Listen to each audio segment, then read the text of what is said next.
চট্টগ্রাম নগরীর সুগন্ধা আবাসিক এলাকার ২ নম্বর রোডের হযরত শেখ শরফুদ্দীন বু আলী শাহ কলন্দর রাহমাতুল্লাহ আলাইহির ৭২৫তম বার্ষিক ওরস শরীফ মাজার প্রাঙ্গণে অনুষ্ঠিত হয়েছে।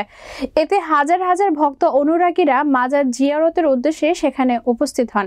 বিস্তারিত চট্টগ্রাম থেকে রুমেন চৌধুরী তথ্যচিত্রে।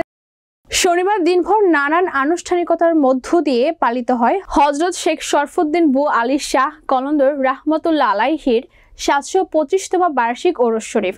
রাতে মাজার এন্তেজামিয়া কমিটির সভাপতি হাজী এস্তেফাজুর রহমানের সভাপতিত্বে সাধারণ সম্পাদক আলহাজ মোহাম্মদ শাহাবুদ্দিনের পরিচালনায় এক নুরানি মাহফিলের আয়োজন করা হয়।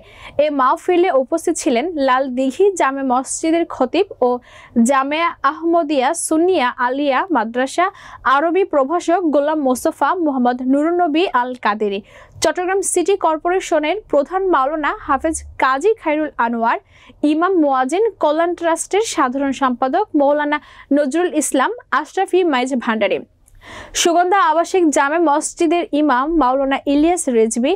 এছাড়াও রাতে ওরস শরীফ উপলক্ষে মাজার প্রাঙ্গণে আগত ভক্ত অনুরাগীদের মধ্যে তাবারুক বিতরণ করা হয়। ওরস উপলক্ষে আয়োজনে ছিল দিনব্যাপী খতমে গাউছিয়া, খতমে খাজে গান, কোরআন খতম, চেমা মাহফিল ও কাওয়ালি পরিবেশনা। রাতে আখেরি মোনাজাত করেন গোলাম মোস্তফা মোহাম্মদ নুরুন্নবী আল কাদেরী। এতে দেশ ও বিদেশে মুসলমানদের উপর অত্যাচার নির্যাতন বন্ধ ও শান্তি কামনায় বিশেষ মোনাজাত করা হয়।